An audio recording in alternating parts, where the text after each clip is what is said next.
สุขสบายดีพ่อแม่พี่น้องอยู่ที่วัดลาวซานโฮเซเพราะเขามีงานบุญประจำปีเกี่ยวกับบุญคุณเข้าเดือนนี้ก็เริ่มต้น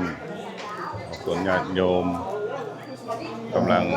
ลุลังทางเทกันเข้ามาในวัดของพวกเราสำหรับเรื่องด้านนี้ก็ทางแม่ครัวกำลังจัดแต่งอาหารระหว่างที่หน้าโต๊ะเพื่อต้อนรับบรรดาแขกคนออกตนญาติโยมผู้ที่มาร่วมบุญศีลกินทาน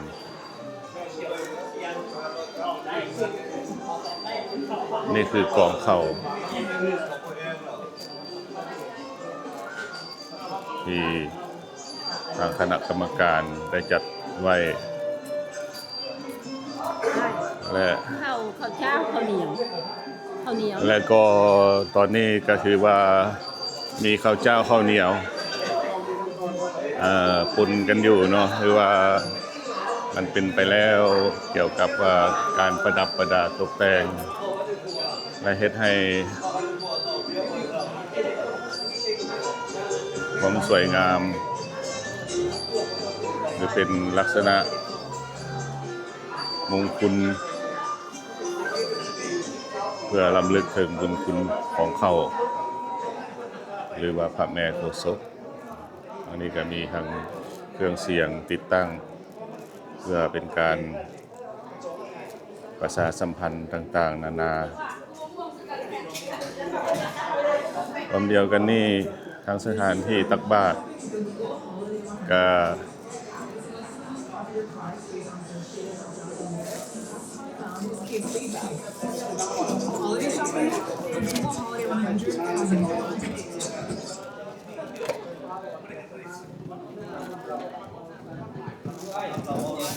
มีเครื่องเสียง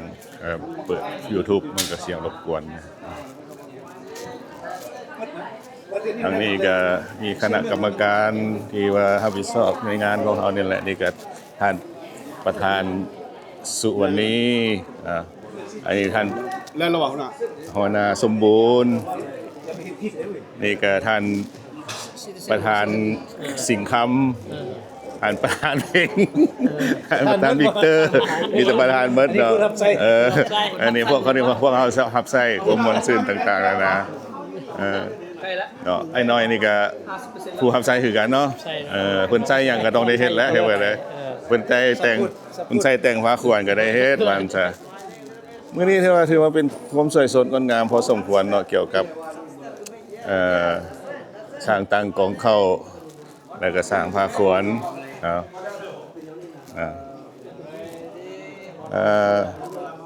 ทั้งหมดนี่ก็คนก็นิยมชมชอบดีอกดีใจก็พากันมาถ่ายรูปอยู่นะกองเข้าของเฮาก่อนที่จะเข้าพิธีการตักบาตรหรือว่าทำบุญพิธีกรรมทางศาสนาของพวกเฮาเนาะโอ้ถ่ายรูปนี่ใช้เวลานานเนาะ